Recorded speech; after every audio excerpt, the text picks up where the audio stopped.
Hi friends, কেমন আছো? আশা করছি সকলে খুব ভালো আছো, আমরাও খুব ভালো আছি। তো আজ একটা নতুন রেসিপি নিয়ে এসেছি। আজ টমেটো আলু দিয়ে খয়রা মাছের রেসিপি নিয়ে এসেছি। তো আমি কিভাবে রান্না করি সেটাই তোমাদের সঙ্গে শেয়ার করব। আশা করি ভালো লাগবে। ছোট বড় সকলেই চেষ্টা করলে পারবে রান্নাটা করতে। তো কেউ স্কিপ করবে না, প্রথম থেকে শেষটুকু দেখো, আশা করি ভালো লাগবে। তো চলো রান্নাতে চলে যাই। এই দেখো বন্ধুরা, মাছ ভাজা কিন্তু বসিয়ে দিয়েছি। তো মাছগুলিকে আমি সুন্দর করে ভেজে নিচ্ছি।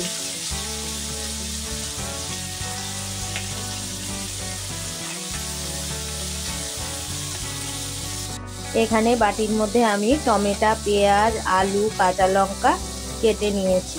এবার এটা দিয়ে আমি সুন্দর করে একটা মাছের চচ্চড়ি রেসিপি তোমাদের সঙ্গে শেয়ার করব। তো চলো আমি কিভাবে মাছগুলিকে রান্না করি সেটাই তোমাদের সঙ্গে শেয়ার করছি। দেখো বন্ধুরা, আমার কিন্তু মাছগুলিকে ভাজা হয়ে গেছে। এবার আমি মাছগুলিকে কিন্তু নামিয়ে নেব। এবার আমি আর একটু পরিমাণে তেল দিয়ে নিচ্ছি, যেহেতু তেলটা কম হয়ে গেছে তো সেই জন্য একটু তেল দিয়ে নিলাম। এবার আমি গোটা জিরে ফোড়ন দিয়ে নেব। গোটা জিরে ফোড়ন দিয়ে নেব। এবার এর মধ্যে আমি যে আগে থেকে কেটে রেখেছিলাম আলু, পেঁয়াজ আর টমেটো, সেগুলিকে কিন্তু আমি দিয়ে দেবো, আর কাঁচা লঙ্কা।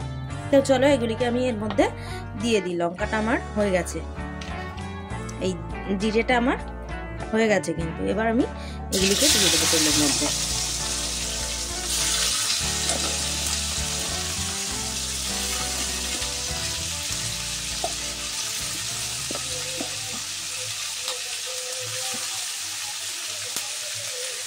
এবার এর মধ্যে দিয়ে একটু সামান্য নাড়াচাড়া করে নিই। এবার আমি এর মধ্যে লবণ আর হলুদটা দিয়ে দেবো।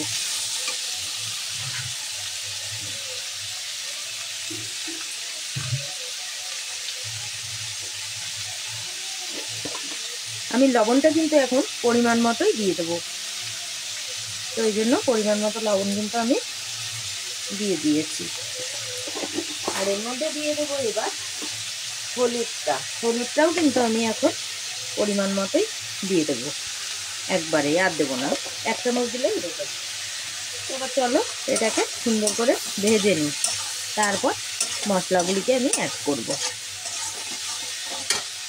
জানো তো বন্ধুরা, এখানে অতিরিক্ত গান বাজনা হয়, সেই জন্য নামযজ্ঞ চলছে।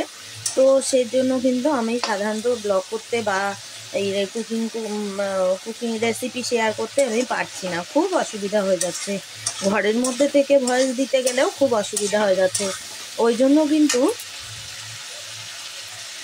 আমি ভিডিওই করছি না, সাধারণত ভিডিও করে দিতেই পারছি না। কি করব বলো, এই যে ভয়েসগুলি চলে আসছে সেই জন্য। তো আজ আবার একটা যে চেষ্টা করছি যে করে দেখি কি হয়। এখানে প্রতিদিন অনুষ্ঠান আছে, প্রতিদিন, এমন কোনো দিন নেই যে না অনুষ্ঠান নেই। তো চলো আমি এটাকে ভাজা হয়ে গেছে প্রায়। এবার দেখো বন্ধুরা, আমার প্রায় কিন্তু ভাজা হয়ে গেছে। এবার আমি মশলাগুলিকে দিয়ে দিচ্ছি। আমি এবার সামান্য পরিমাণে একটু জিরের গুঁড়ো এর মধ্যে দিয়ে দেবো, সামান্য কিন্তু দিলাম জিরের গুঁড়োটা। আর এবার দেবো সামান্য পরিমাণে একটু গোলমরিচের গুঁড়ো। আর এবার দেবো আমি সামান্য পরিমাণে একটু লঙ্কার গুঁড়ো, একদম সামান্য দেবো। তো চলো এবার সুন্দর করে একটু কষিয়ে নিই। আর এর মধ্যে সামান্য একটু জল না দিলে, যেহেতু গুঁড়ো দিয়েছি সেই জন্য আমি চলো এবার আমি এগুলিকে সুন্দর করে একটু কষিয়ে নিই। আমি এবার একটু কষিয়ে নিয়েছি। কাঁচা টমেটো, তো সেই জন্য সামান্য একটু আমি চিনি দিচ্ছি, যেহেতু কাঁচা টমেটো টক, তো বেশি টক ভালো লাগবে না, সামান্য একটু মিষ্টি দিলে একটু মিষ্টি টক ভালো লাগবে। তো তার জন্য আমি একটু কিন্তু মিষ্টি দিয়ে দিয়েছি। দিয়ে এবার কষিয়ে নিচ্ছি। চলো আমার কিন্তু কষানো হয়ে গেছে। এবার আমি সামান্য পরিমাণে জল দেবো, খুব বেশি পরিমাণ দেবো না, কারণ এর মাছটা চচ্চড়ি হবে, তো সেই জন্য আমি এইটুকু পরিমাণে দিয়েছি। এর অর্ধেক রাখবো জল, আর অর্ধেক কিন্তু টানিয়ে দেবো।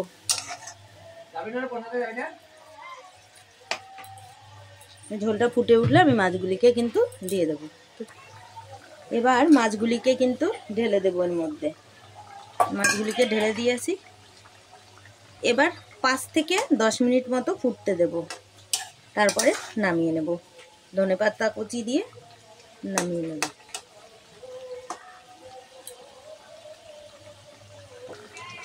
তো এবার আমি ধনেপাতাগুলিকে এই দেখো কুচিয়ে দিয়ে দেবো।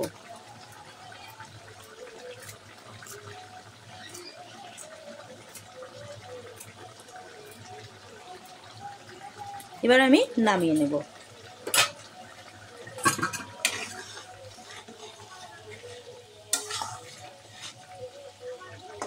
এই দেখো সব কিন্তু খুব সুন্দর সেদ্ধ হয়ে গেছে। এই যে টমেটো আর এই যে আলুগুলো খুব সুন্দর কিন্তু সেদ্ধ হয়ে গেছে। এবার কিন্তু আমি এগুলিকে নামিয়ে নেব। তো চলো, ধনেপাতাটা দেওয়ার জন্য কিন্তু আলাদা একটা স্মেল আসে, খুব ভালো লাগে।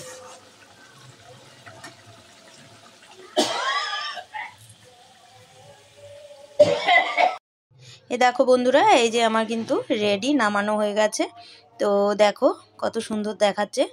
তো যদি তোমাদের ভালো লেগে থাকে তাহলে লাইক কমেন্ট শেয়ার করে দিও, চ্যানেলটি সাবস্ক্রাইব করে দিও, পাশে থাকা বেল বাটনটি বাজিয়ে দিও আমার সকল নতুন ভিডিওর আপডেট পাওয়ার জন্য। ততক্ষণ সবাই ভালো থেকো, সুস্থ থেকো, আর নতুন নতুন ভিডিও দেওয়ার জন্য আরও চেষ্টা করব। তো দেখা হচ্ছে সবার সঙ্গে নতুন কোনো রেসিপির সঙ্গে। ততক্ষণ সবাই ভালো থেকো।